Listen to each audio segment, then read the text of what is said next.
I was forever struggling with the fact that I had to have an education. So they were sent me to a nun's cloister to keep up my education, but I hated it because I thought it makes no sense. I can be dead any minute because you saw your friends die. Right. Why should I study? Right. And I thought, gee, that's such an adult crazy thing. Why can't they let us live while we live? Right. Instead of studying. Especially being 14 And years old. And on a hungry stomach because there was no food. That I'd like to bring up. What was the type of food that you had available to you? There wasn't any, but what was available to you? I mean, I've heard stories, having spent time in the Netherlands, people were eating tulip bulbs. That's true. That was true. Yeah.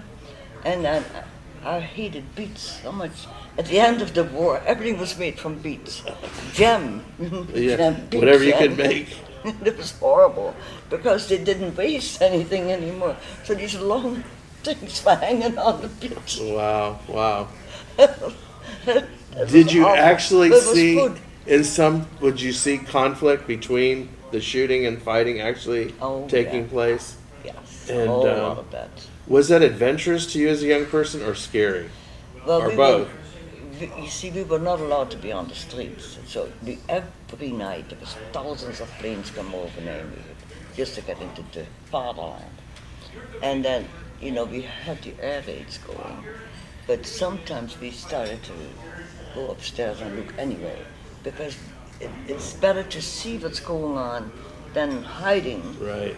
and not knowing, but you were not allowed. And at one point, we saw that huge big plane. We didn't know what the name of it was, because we knew all the sounds of the motors. We know, even children knew what was in B-17 or plane, B-51 or or German, Messerschmitt, or yeah. whatever. They knew as kids that's what working. Right. And so we saw this huge big thing, and we called it a flying tank. It had no name. It turned out to be the B-17, the flying Ford. Yeah, the famous B-17. Yeah. Yeah. Some still flying today. Yes. I think you met some of the pilots or something. That's or right. something. I met one. Still alive. God bless them. Well, when we say dancing in bomb shelters, was there a bomb shelter that you guys did go to or run Yeah, to? there Or did is you a- have your own little place where you... I have a picture in yes, but the bus in the office where I worked was a big bomb shelter underneath the buildings. And I was told to do the telephone service. And then what happened was, it was the only contact you had with the outside world. So it was a very important job. And then afterwards, now in these bomb shelters, underneath the building, I had to answer the phone. That was my job in that office. So every time there would be the signal coming that there was a group of planes coming in, and we never knew if this plant would be bombed. What was that plan? Do you remember what it was? Yeah, this is what they gave me. This is what's happening. That's what you since the remember. book. Yeah. since the But this book. is not for me. The plant has picked up on my book, and is starting their own thing in that direction. Gotcha. That's great. So they found some pictures of me. And That my is so sister. great. And so, see, it is like a book being made from another book. Right. See, tap dancing. That's you? That's me, and that's my sister. Oh, wow. Your sister lives here or in the Netherlands? No, she lives in the Netherlands. And this is me in another show. They have all these pictures in the archive that they dug up. That is the three of us, three sisters. That's my mom's family, 3 sisters. Yeah. And this is me singing. I sang with the band for about 7 years. I sang with the Marines, and that was the Smith band. And this is not nothing much, but see, I was in the show. They pick things out of the archives that I was in, which is kind of interesting. They're making a book from a book.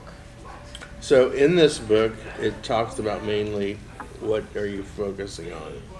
The family, the struggle, the real struggle, how to find food. Okay. Like, it was extremely difficult. My mother would have to give her wedding rings to the farmers, anything of value, porcelain, name it, Persian carpets, whatever they could use. whatever she had, to trade for a loaf of bread. Wow. It gotten that bad. So I started to hate the Germans, the farmers too. But yet, in reality, a lot of the farmers had taken in Jewish children, Right. had taken a lot of people in that were hiding from the Germans. And we had several times house searches because we would hide Jewish friends. And somehow we've never known who told the Gestapo, we never knew. But we had several house searches, which weren't very nice. Yeah. And another time I got slapped really hard by a German SS officer because they were showing a movie of the disastrous Dieppe when they invaded Dieppe, the city at the coast of France.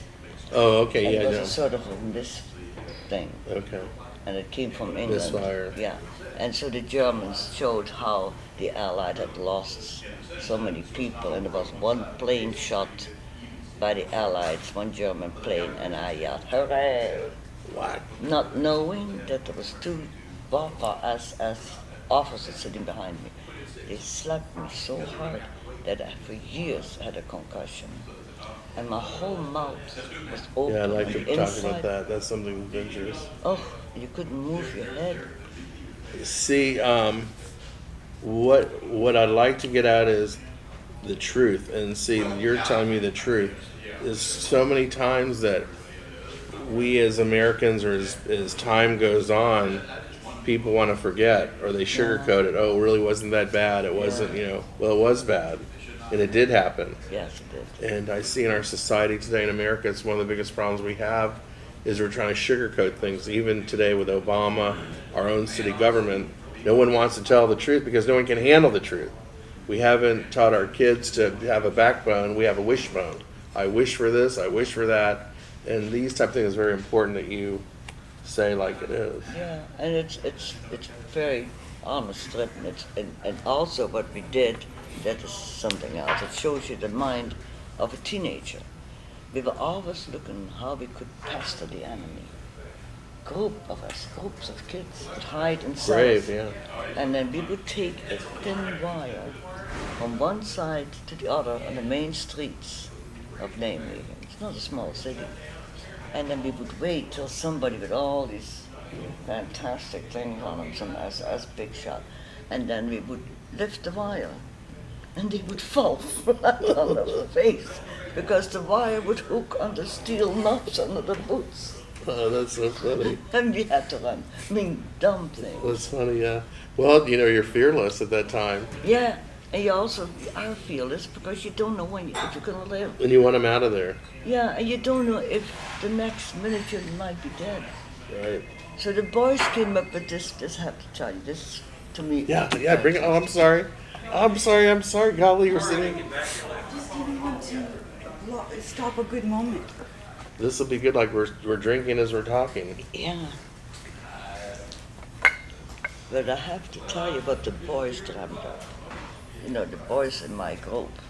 Thank you so much. Thank you. 16, 17, 18, They would take potatoes and they would make rye in the gutter. They made it alcohol in the gutter. Distilled it in the gutter. Yes, in the gutter. Pretty inventive, right? Minds, right? Yeah. And then they had this lady that had a whole collection of fancy old bottles that she kept because she had a hotel once. So they would get all these fancy bottles for her. They bottled the stuff, and then they would go to the German hierarchy, and they were always looking for snobs and things. Right. And they would sell these bottles for big black market money and then run off. Then they would wait outside, and within 15 minutes, they would come out screaming that they were blind. Scared. Blind. They can't The see. Germans couldn't see. The stuff was Bad. bad and bad. It was never easy. Was it killing them? Were they really blind? They were really blind. Blind for good? Yeah, they yelled, but they were blind. They couldn't see. Oh my goodness. Yeah, and so then the boys figured they had done a fantastic job bringing a new weapon. in. Yeah, it's a secret weapon.